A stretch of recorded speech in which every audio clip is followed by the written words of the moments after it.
Ahoj, vítej v No Filter zóně. Tady se nefiltruje a bavíme se o všem na rovinu. Dneska si vysvětlíme menstruaci.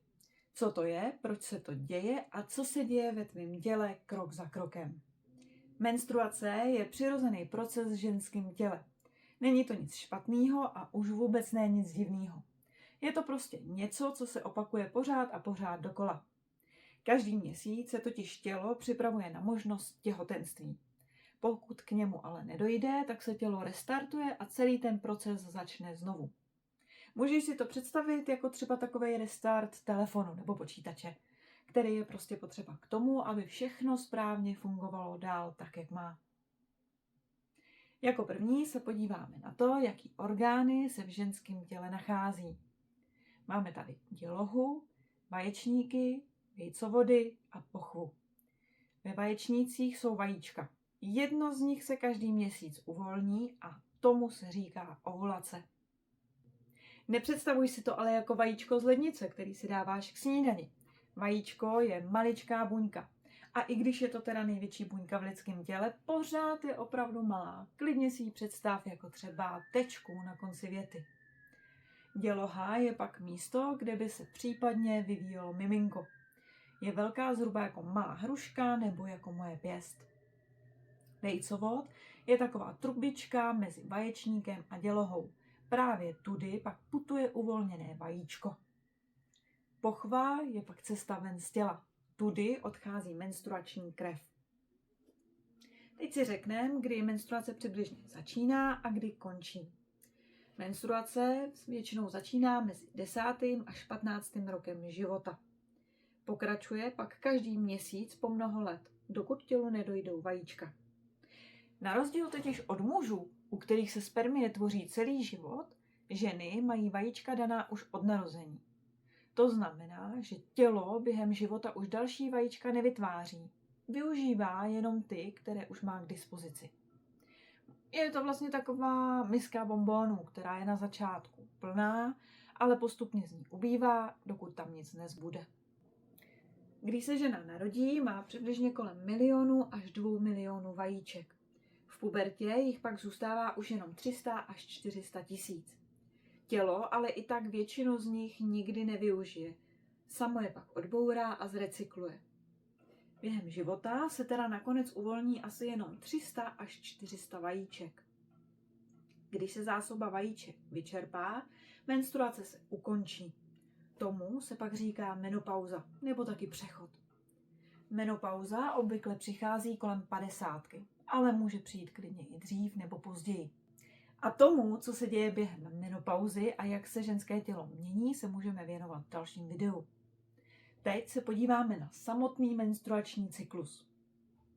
Celý cyklus trvá přibližně 28 dní.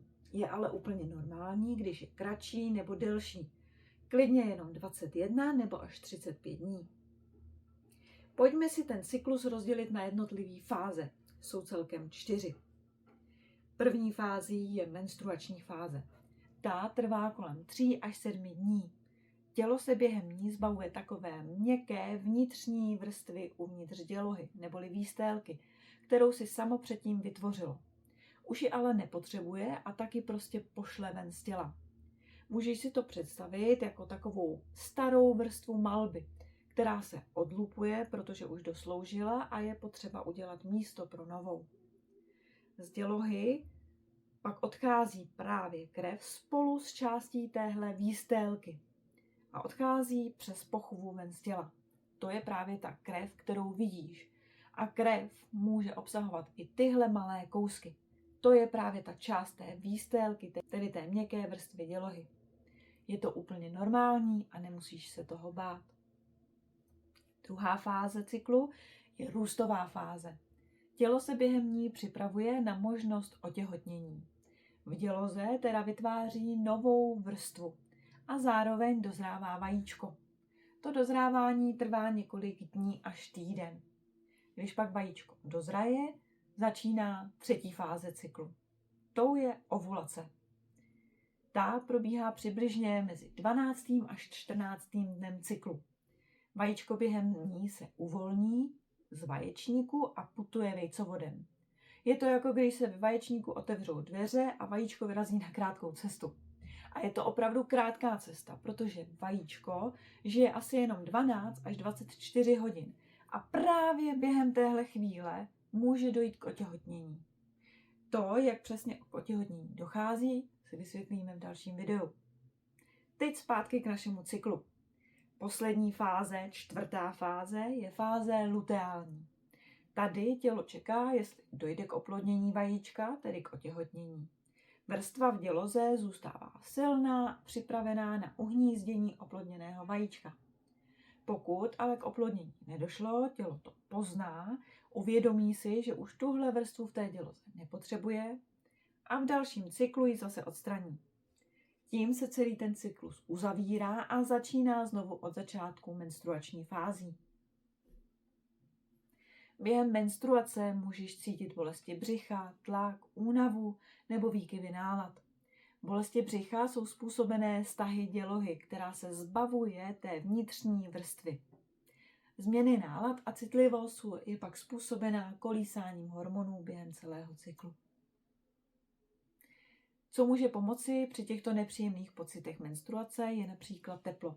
Termofor naplněný teplou vodou přiložený na břicho. Odpočinek, lehký pohyb nebo krátká procházka. Některé ženy využívají i léky proti bolesti. Je ale dobré to úplně nepřehánět a klidně se poradit s lékařem. Mysli na to, že každé tělo je jiné, takže cyklus nemusí být stejný u každé ženy, ale nemusí být taky stejný každý měsíc. Určitě ale zpozorni, pokud je bolest velmi silná, krvácení je opravdu velké, nebo menstruace nepřišla několik měsíců po sobě. V takovém případě určitě zajdi raději k lékaři a ujisti se, zda je opravdu všechno v pořádku. Možná tě napadá, jak se dá vlastně zabránit těhotenství, když ovulace přichází každý měsíc. A i o tom si řekneme v dalších videích.